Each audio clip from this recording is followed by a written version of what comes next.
that I'm a spiritual being having a physical experience. Now I want you to just get that right now. Close your eyes and just say to yourself, out loud to me, I'm a spiritual being having a physical experience. And see what that feels like. I'm a spiritual being having a physical experience. One more time. I'm a spiritual being having a physical experience.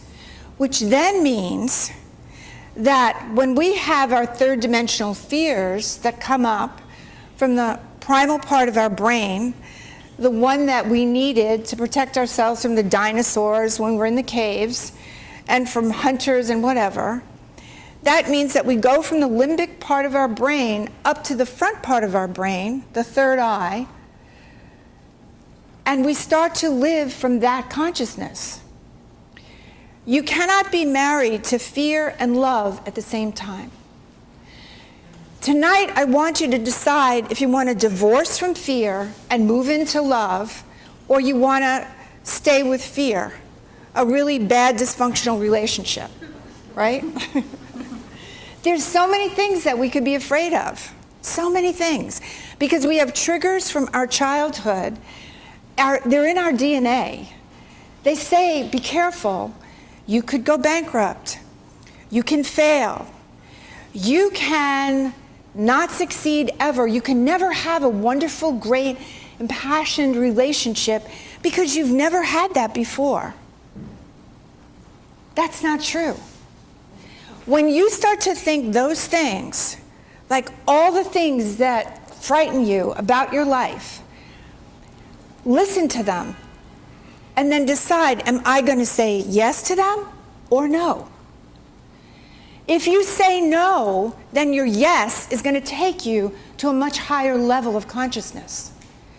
Now, my work with you, and I am dedicated to help everybody who is in hell emotionally many times in their life, and I've certainly been there, where they're grappling with money or fears, or am I ever going to be successful? Am I ever going to have a relationship? Am I ever going to have a baby? All those kinds of things. To take you into a place where you can actually visualize what you want, move into that consciousness as if it's already happened, and then watch the miracles start to occur. This does not happen when you are emotionally blocked. In my book, Life Shift, which I hope, how many people in this room have Life Shift and read it? Great. But I talk about the four bodies, the physical, the emotional, the mental, and the spiritual. And in order to reach the fourth dimension, you have to get that physical and that emotional connected in with your mental and your spiritual. Otherwise, it doesn't play. It doesn't take you there. It gives you that sense that 1 minute you're high, the next minute you're not. 1 minute you have a sense of expanded consciousness, like being in love, and the next minute the bottom drops out if something, doesn't go your way. What happens when you're manifesting and everything is happening and wonderful, and then all of a sudden something doesn't happen? Doubt starts creeping in. Like, am I ever going to make this? Am I ever going to manifest my deepest dreams and desires? And I say yes, absolutely, to each one of you. You will. Because I did. And there were many obstacles and many, people saying, are you crazy? You can't do this. And I said, maybe you can't, but I can. I never once allowed myself to think I couldn't do it. If somebody said to me, you're crazy, you can't do it, I said, yes, I can. Just watch me. All my friends know that. I only surrounded myself with people that were supporting me and having my vision and having my children. Because it takes 33 1/3 seconds for your subconscious to accept an idea. Think about it. 33 1/3 seconds. So if somebody says to you, you're never going to lose weight, you're never going to get ahead, you're never going to find a man in New York City that you can date that's, going to marry you, you're never going to make the amount of money you think you can make. If you accept that for 1 nanosecond, it embeds into the subconscious and it becomes real. And then every cell in your body starts to vibrate to the no, I can't, instead of to the yes, I can. So what we have to do, and what I do in my work, is I dig deep into the subconscious, because you're all holograph. And in that holograph, I can see what happened to you when you were younger that took you off the path. The anesthesia that you're in right now that doesn't make you feel like you're a spiritual being having a physical experience, it makes you feel limited. It makes you feel like you can't, instead of that I can. And once you find out what that subconscious imprint is, then you go, all right, I'm not going to live in limitation. I am not going to live with somebody else's information on how I should be or what I can do. I am going to claim it for myself. That's powerful. A friend of mine, Bart Smith, said to me once, what don't you want in your life? Not what do you want, but what don't you want? So close your eyes now, everyone, and just ask yourself that question. The only thing I care about with you is that you're the phoenix rising from the ashes. That's the only thing that matters. No, your evolution in consciousness is the only thing that counts. That's it. Did you get it in this lifetime? Like what you decided to do to come down here, what your destiny was, what your soul said, okay, you know, this is what you're going to do in this lifetime. Did you do it? That's the only thing that's going to count. How much love you loved yourself with. How much did you love other people? How can I love you more? Tell me what I need to do to become a better healer. And the answer was, love yourself more. Because I don't know about you, but a lot of times I love myself like there. But I want you not to be selfish, but to feel like your self-appreciation. If you see life from a filter of gratitude, even if you don't feel well, be grateful. Everybody thinks you're supposed to be perfect.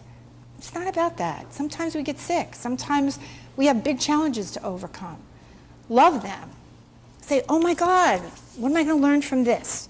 It's not like you reach higher consciousness and you never have a problem again in your life because you're just this super manifester. I mean, it's how you deal with what comes to you. And if you keep the faith, trust, and belief and take it into art. Take whatever you're feeling and lift it to art. Lift it to creativity. Lift it to feeling empowered about yourself. And be joyful. Lift it to God, the source. That's where the magic is. That's where you have to let go of the ego. Do you know how hard it is for everybody to receive the divine love, God? It's really hard. Because most of us don't feel that we deserve it. Okay, let it go. Just open yourself up to that divine love. So I want you to feel that right now, because that's really important, and I will transmit that energy. Okay, so close your eyes again. This is the key, because if you can allow yourself to feel this on a cellular level, this is magic. Feel as if you're hooking up into the universe, God, the source, the God of your understanding.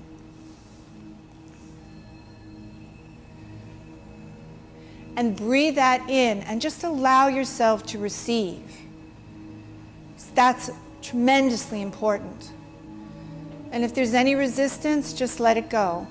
And I'm going to use the drum and channel the healing energy through the drum. And just let that transform your body.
God bless you, and good night.